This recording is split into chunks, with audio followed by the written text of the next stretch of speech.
Shalom saudara, dalam VOP kali ini kita akan membahas mengenai pilar pernikahan Kristen dan LGBTQ. Dengan semakin maraknya isu-isu mengenai LGBTQ dan hal-hal yang terkait dengannya, gereja kita GBI Jalan Jenderal Gatot Subroto memandang perlu untuk memberikan panduan yang alkitabiah mengenai pernikahan. Di gereja kita, prinsip-prinsip alkitabiah mengenai pernikahan dikenal dengan nama 7 pilar pernikahan.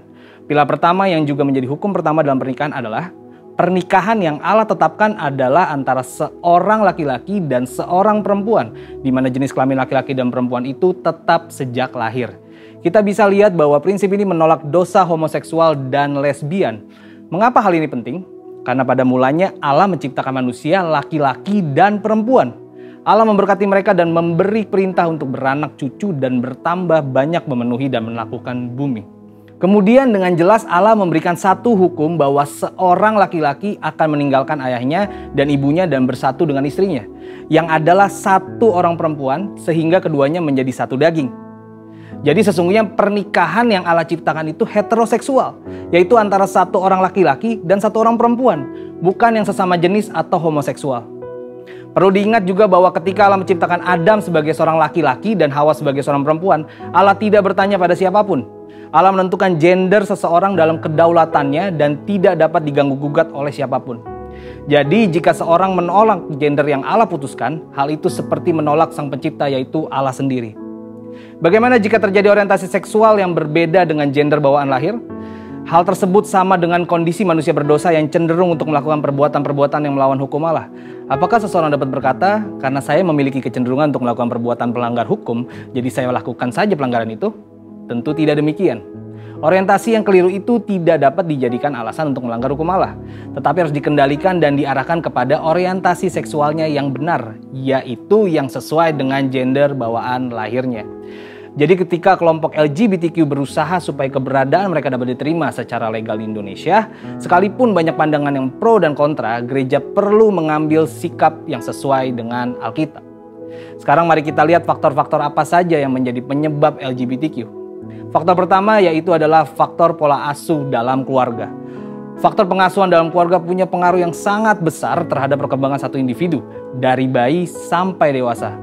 Perkembangan yang dimaksud mencakup tubuh, jiwa, dan rohnya.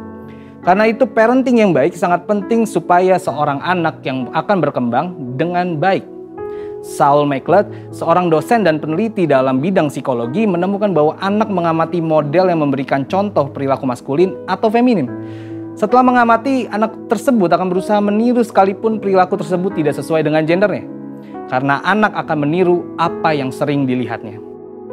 Faktor kedua yaitu faktor lingkungan.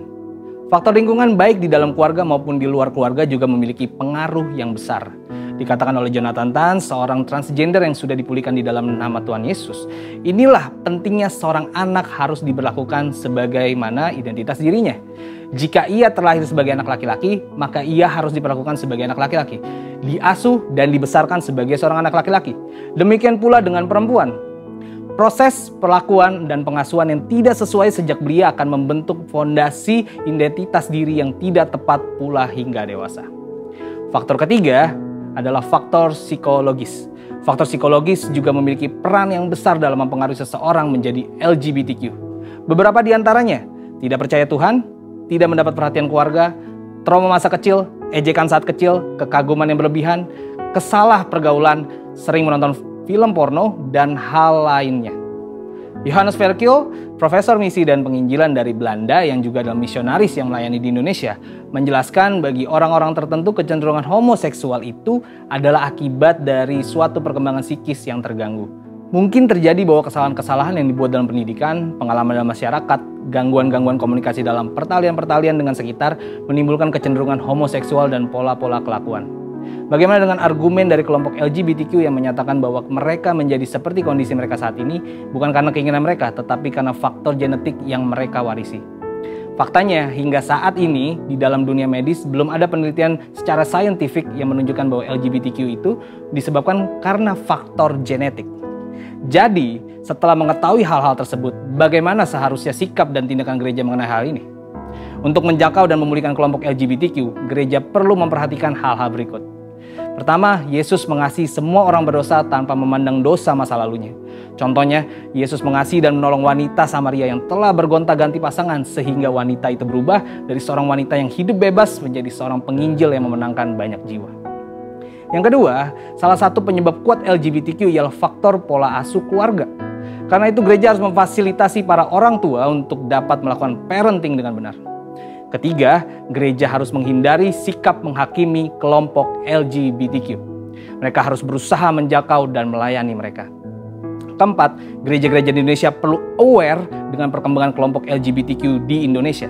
Diperkirakan saat ini di 25 provinsi di Indonesia telah ada organisasi LGBTQ yang telah berusaha dengan berbagai upaya agar LGBTQ dapat diterima secara legal di negeri ini. Sebagai kesimpulan, kita mengerti bahwa pernikahan yang Allah tetapkan adalah satu orang laki-laki dan satu orang perempuan, di mana jenis kelamin laki-laki dan perempuan yang dimaksud adalah bawaan sejak lahir.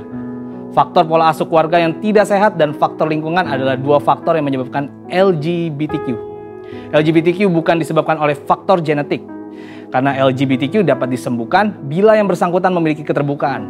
Dengan kasih Kristus, gereja dapat menjangkau dan memulihkan kaum LGBTQ.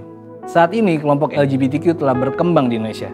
Oleh karena itu, gereja-gereja di Indonesia perlu membangun jaringan kerjasama untuk membuat pelayanan yang terencana dan berkelanjutan untuk melayani dan memulihkan kaum LGBTQ. Saudara, untuk penjelasan lebih lengkapnya dari tim teologi kami, silakan buka link yang ada di atas atau scan QR Code yang tersedia. Tuhan Yesus memberkati.